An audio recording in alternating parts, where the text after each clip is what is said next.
Some time with Marc Gasol. Now here's with us Nick Friedel. Nick looked like he was scared to take a bite of that. I know. It's been a while since I'd seen a vegetable. So, you look terrified of those vegetables. It's been a long time since I even saw a meal that was that healthy, but it resonated with me. That was nice of Marc to take you shopping and sort of cook for you. That's good for an NBA player to try to, lift your health like that. He knows the life. I mean, we've all gone through our late nights of cheeseburgers and pizza, but it was a lifestyle change for him. I mean, it wasn't just losing a bunch of weight, which he did. He wanted to make sure that he was healthy for his kids. And on top of that, I think it's been tough for him walking around Memphis with the way they've been struggling and how bad this season has been. So it's kind of a release for him to get to the grocery store, cook a nice meal, and hang out. That's all nice, but I think he could have a second career just cooking for you. Because I'm just saying. Rachel, my mom's watching right now. She's going to kill me. What?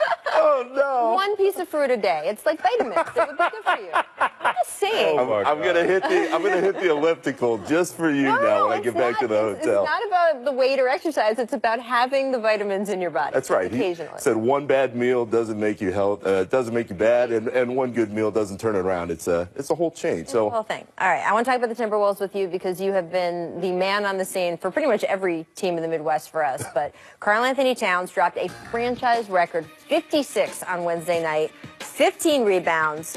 How do you feel he sort of established, like, what message was he trying to send with that performance? They needed to beat the Hawks after losing to the Grizzlies.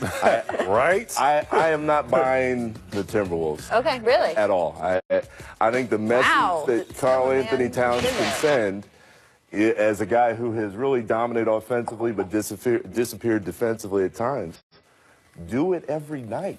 They haven't proven, Towns and Wiggins this year, when Jimmy's been out, have not proven that they can be the guys that team and Tibbs needs them to be. And I'm just not sold without Jimmy that they're going to be able to do anything. No, they're not doing anything without Jimmy. I mean, however. Long term, though. Yes. What I do like is that he took the initiative upon himself to come out and win this game. Right. I mean, for somebody that puts up 56 points after losing to Minnesota, you lost to the Hawks earlier this year. Memphis, yeah. You could not lose to the Hawks again. And he took the initiative. I like the approach, but you have to be consistent at doing that. I'm not saying 56 points, but you have to put on similar type performances, especially when your other best player is out. You got to carry this team. All right, so that means a lot to me, Nick. You are around this team day in and day out a lot, and you're saying you're not sold. What is missing? I mean, obviously Jimmy Butler right now is missing, but you're talking bigger picture than that. No question. What is missing? We see Karl Anthony Towns. Leadership. We see Wiggins. Those two guys, Towns and Wiggins, have not taken the step this year that Tibbs wanted them to. I think he gets so frustrated when he watches them and he sees Jimmy kind of carrying things in the fourth quarter.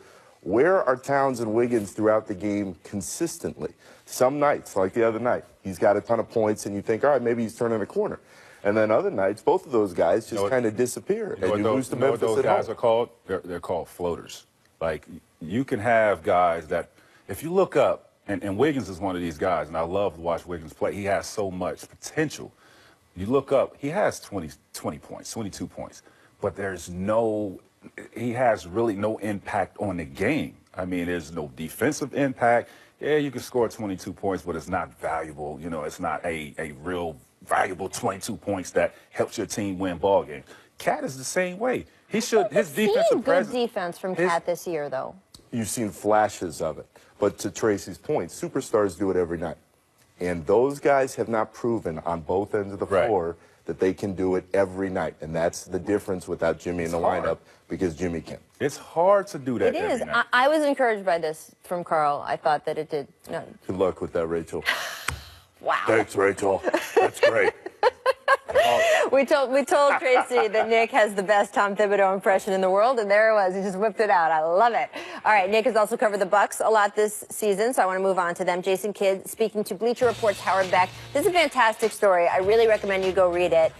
Jason opened up. This is the first big interview he's given since he left Milwaukee. He did not hold back. He cited a lack of communication as one problem he encountered with management, saying, quote, "Maybe I did lose the locker room. Maybe they lost trust in what I was trying to do player-wise or as owners or as management, but that was never communicated to me." Trace, what do you think? You know Jason. Yeah, I just think, obviously when a coach gets fired, he is, to take the blame because of the lack of play. They wasn't playing well. I mean, let's just be honest. The team wasn't playing well. Looked like he lost the team. And this team underachieved, especially when you have a superstar player in Giannis surrounded by, the pieces that they have. I felt like they should have been better. And I had this team being one of the top 4 teams in the East. So, of course, Jay Kidd is going to take the fall for it. I don't put all the blame on him, but you got to blame somebody, and the coach is going to be that guy. His quotes to me struck like a guy who wants to get back in the league. Sure. I still don't know if Jason Kidd is a good coach, a bad coach. I don't think they're as good as people think, though, Tracy. This team has Giannis, and they have a bunch of other guys who you're not sure who you're going to get or what you're going to get from them on a nightly basis. So I don't think roster is very good. I think that's the biggest flaw as far as Kidd. I think a lot of guys in that locker room have kind of tuned him out over time. And, guys, why is that always the problem with Jason? Everywhere. He's playing, he's coaching. It always ends in a complete mess. Well, Why? Howard kind of showed in the story, too, just about how, Jason will kind of fall in love with a guy, and then all of a sudden he's not playing well, and he wants to trade the whole team and kind of all of that stuff. And I think that inconsistency. Yeah, and let's not put it all on Jason, because the team is still not playing well. Yeah.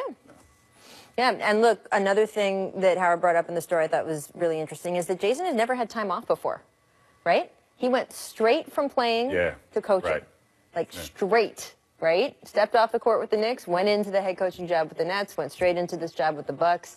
This is the first time that he's sort of taking a step back. Maybe you need that step back a little bit to kind of assess what went right and what went wrong. We saw certainly Coach Thibodeau say that, right? That he took that year off or whatever. I don't know if Jason's getting... There will be jobs open this summer. I don't know if Jason's getting one of those jobs. He might have to wait. I don't know. People are floating him for Phoenix. But I think he's going to get one more shot somewhere. Oh, yeah. I just don't know how soon. If you're Jason Kidd and you have that resume, you're going to the Hall of Fame. 100%. And he should, by the way. He should get another shot. But he needs to take a step back. I'm curious to see whether he takes that, year off, sort of, or whether he actually wants to go coach straight back those young into kids in Phoenix. Devin Booker. Have fun with that. Coming up, Anthony Davis is considering shaving his unibrow. I'm very upset about this. We'll talk about it. But first, here's our distant replay. This date, 2003. Shouts to Baron Davis. Take a look. Be Deezy. Now, Baron Davis with the isolation against Ginobili. Spins by Ginobili and scores. I'll tell you what, that was one serious move right there, because Ginobili is a heck of a defender, and he just left him standing in his tracks.